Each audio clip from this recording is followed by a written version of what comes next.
Hello guys, magandang araw po. Para lang magka-idea kayo kung magkano nagastos ko sa pagkabit ng sliding glass door na yung kapal ng salamin ay standard size. At para naman makatipid kayo kung anong mga step ang unang ginawa ko.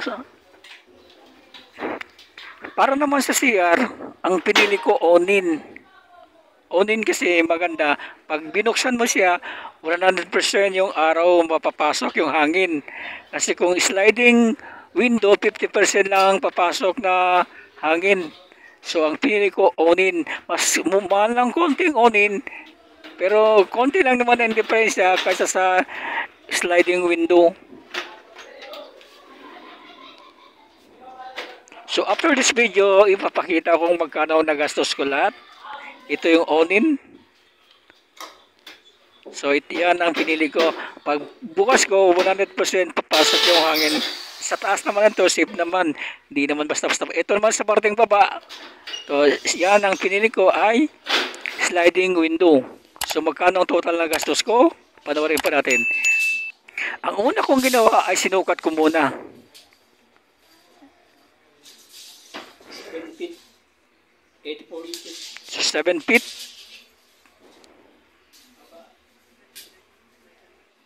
Yan lang, sisukatin ko muna. Yan. 6 feet. 6 feet by 7 feet. Yung sukat, yung sliding na to, yung pinaka-door niya. Then, ito, pasukat Sliding natin. door. Yan. Then susukatin ko rin yung sa may CR. Pasukat. Yan, yung CR. Bintana ay CR. Although yung CR standard na yan, ginawa yung carpentero yung mason. 12 by 34. So, mas maganda sukatin ulit. So, dito naman sa baba ng terrace, yun, sinukat ko rin yun. So, andito na ako sa site. Pangalawang glass maker na ito napuntahan ko. Dapat dalawang paggawa ng salamin ang pupuntahan natin. Ipa-quotation natin yung sino mas mababa. Sino yung mababa at magandang disenyo. Doon tayo. So, base doon sa sukat ko, binigay ko sa kanya, gumawa siya ng quotation para sa akin.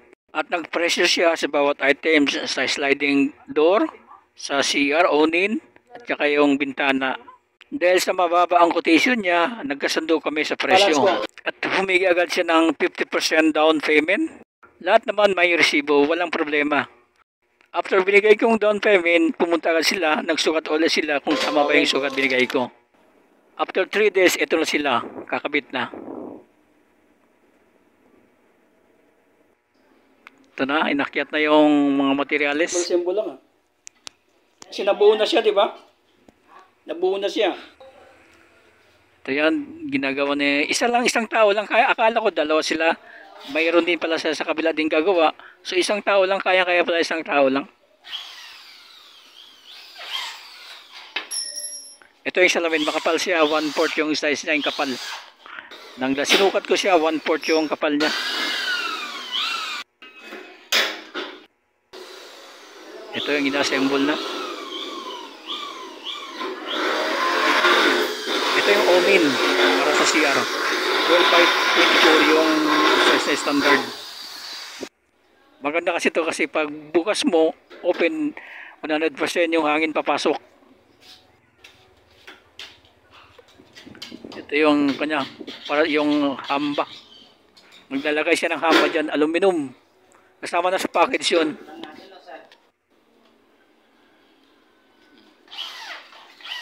Yan. Kinabit niya na. Hindi na barela. Nakabit. Isang tao lang yan.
Ito, kinabit na.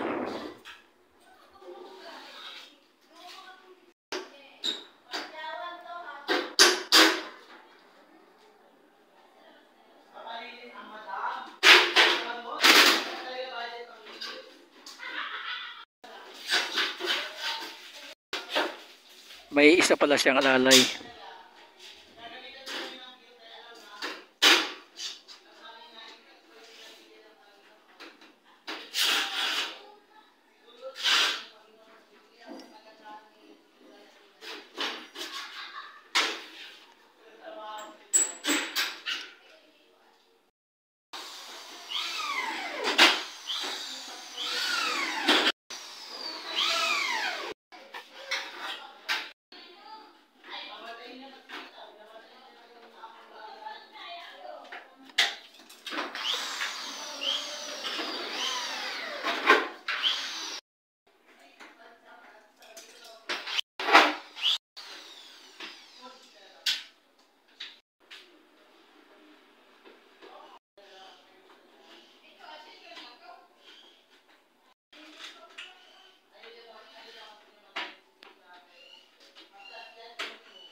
Screen roller.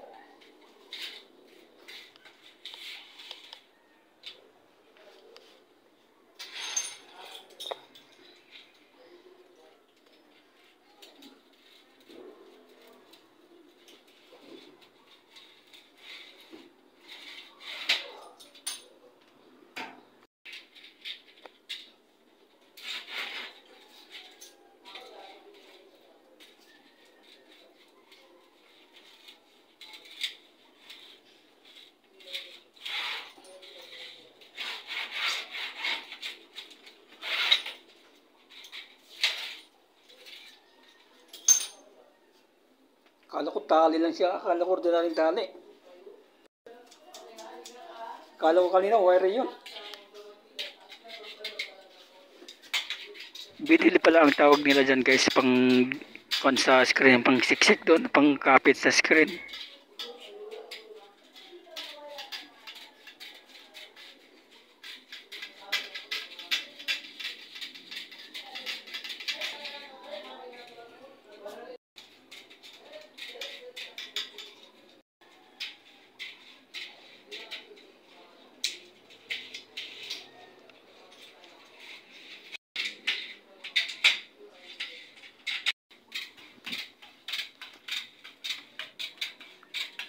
Anong tawag dito?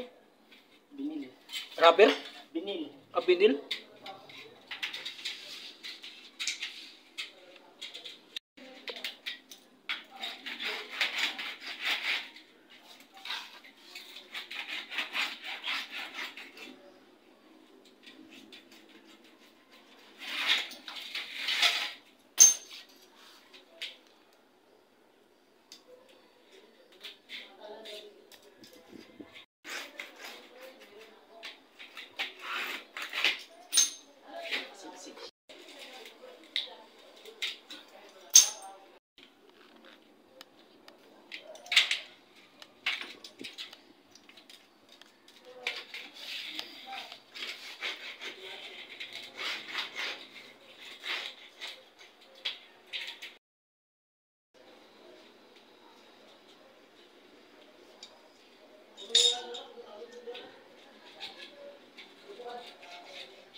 Ay, yung Chelsea, kahit ko, marunong ako kasi kita ko maayos eh.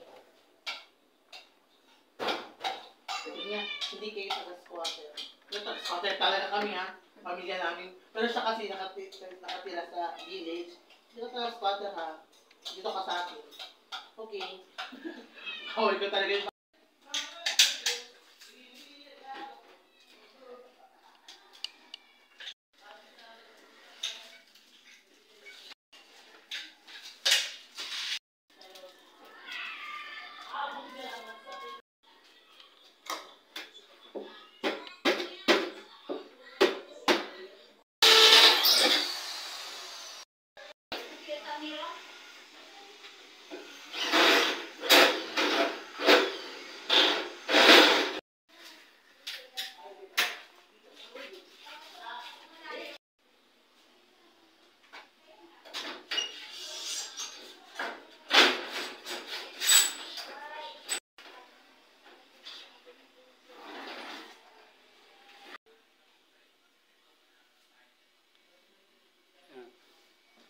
With screen na ito. With screen na. Naka.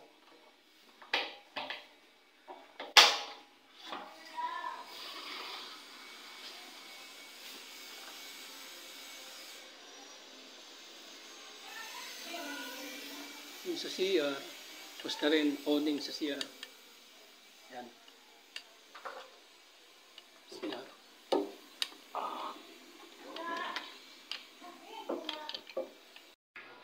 Ito yung sliding door natin, glass slide.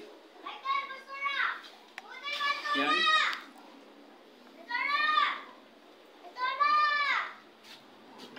Kasama susi sa previous.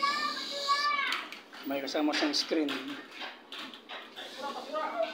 Guys, ito na yung total na gastos ko. Ito yung resibo ko sa 1 set sliding door, 1 set sliding window, at saka 1 set awning.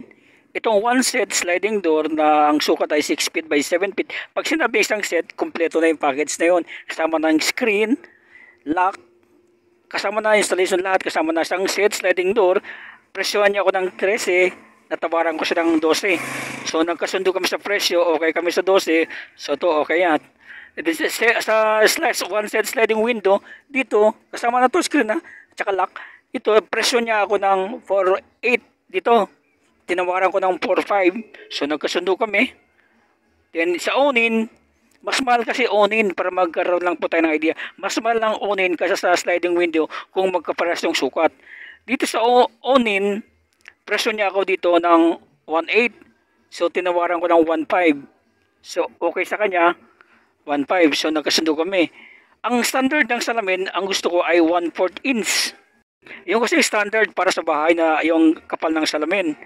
So pinapili niya sa akin kung ano yung gusto ko salamin, one-way mirror, two-way mirror, or yung clear. So mas okay sa akin yung two-way. So yung salamin ay two-way mirror. So ito na yung quotation niya 18,000, mas mababa siya kasi yung dating napuntahan ko na glassmaker, mas mababa yung quotation niya. Nasa standard naman yung ginawa niya, tapos humihingi kasi ng mahigit 50% down payment. Ito yung down payment ko. Sa 18K, down payment ko ay 10,000. Kasi kailangan nilang down payment pambili ng materials kasi hindi yan sila naglalabas ng pera. Kailangan pera natin para pang down, bibili sila ng material. So nag-down ako ng 10, balance ko 8. After ko nag-down, pumunta agad sila sa bahay, nagsukat. After nila magsukat, after 3 days, yun, nag-install na agad sila. Bubuli na rin ako ng round table at 4 seaters para pang kape-kape sa umaga.